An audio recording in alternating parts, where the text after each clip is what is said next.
राहुल ने जब रोहिणी से दूरी बना ली तो उसे गलती का एहसास हुआ, लेकिन तब तक देर हो चुकी थी। राहुल की शादी? तो राहुल ने सकीना से शादी करने का मन बना ही लिया। रोहिणी का हाथ अनायास ही अपने सीने पर चला गया और वह तेज होती धड़कनों को संभालती धम से बिस्तर पर बैठ गई।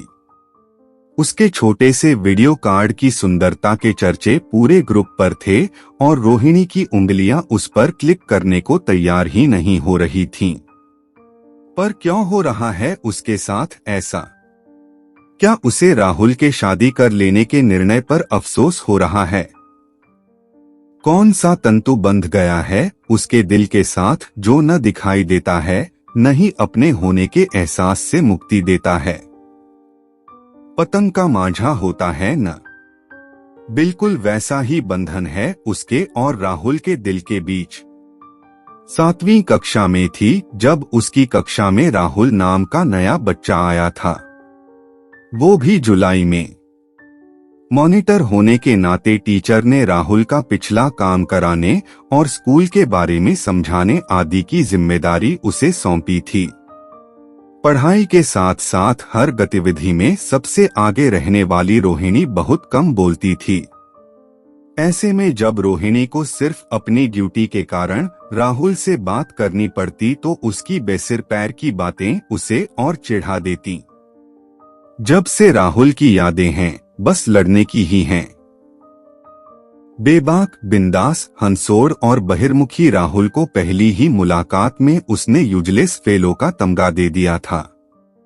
किस्मत ऐसी कि स्कूल के बाद कॉलेज और फिर जॉब में भी न राहुल ने उसका पीछा छोड़ा और न उसकी बेसिर पैर की बातों ने। लेकिन क्या वाकई राहुल को दिया यूजलेस फेलो का तमगा उस पर सही बैठता था? बिल्कुल नहीं। तो क्या उसने राहुल को पहचानने में देर कर दी? रोहिणी की आंखों से नदी बह निकली।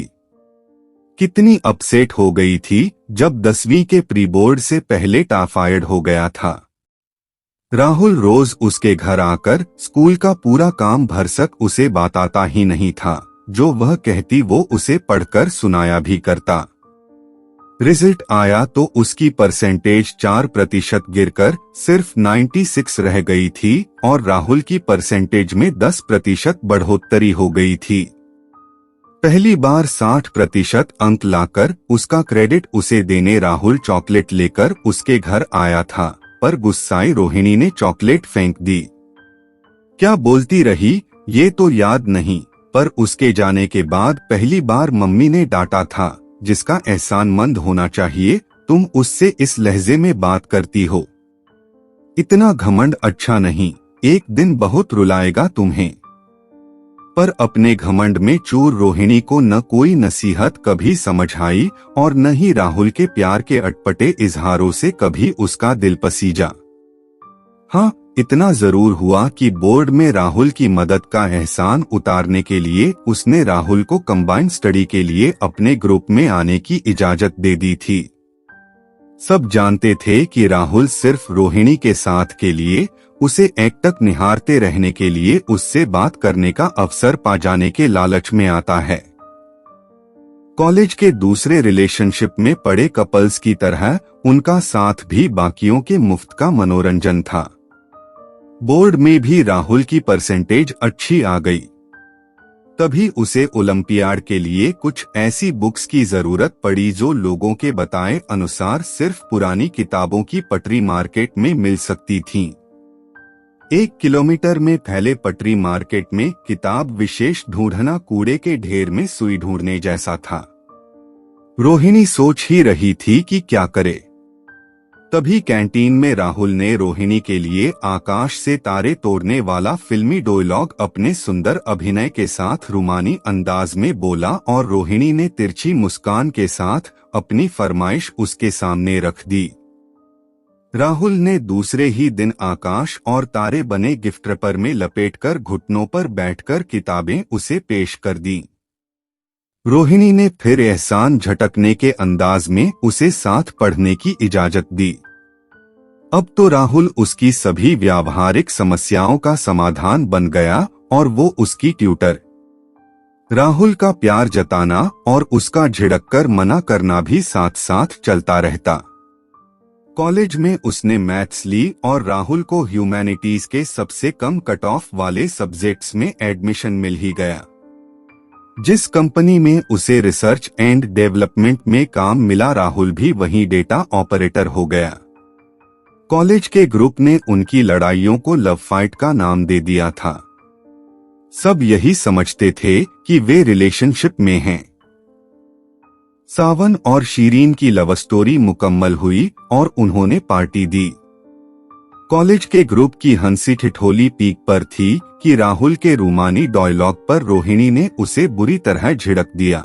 ग्रो अप राहुल, रिलेशनशिप के लिए बराबरी होनी चाहिए, बराबर नहीं पूरक होने चाहिए जीवन साथी, राहुल तपाक से बोला और आदतानुसार फिल्मी अंदाज में घुटनों पर बैठकर बोलता ही गया। तो क्या हुआ जो तुम्हारी सैलरी मेरी सैलरी की 10 गुना ज्यादा है? तो क्या हुआ जो? सब उसकी बातें उत्सुक मुस्कान के साथ सुनने लगे और रोहिणी की चिढ़ती जा रही थी।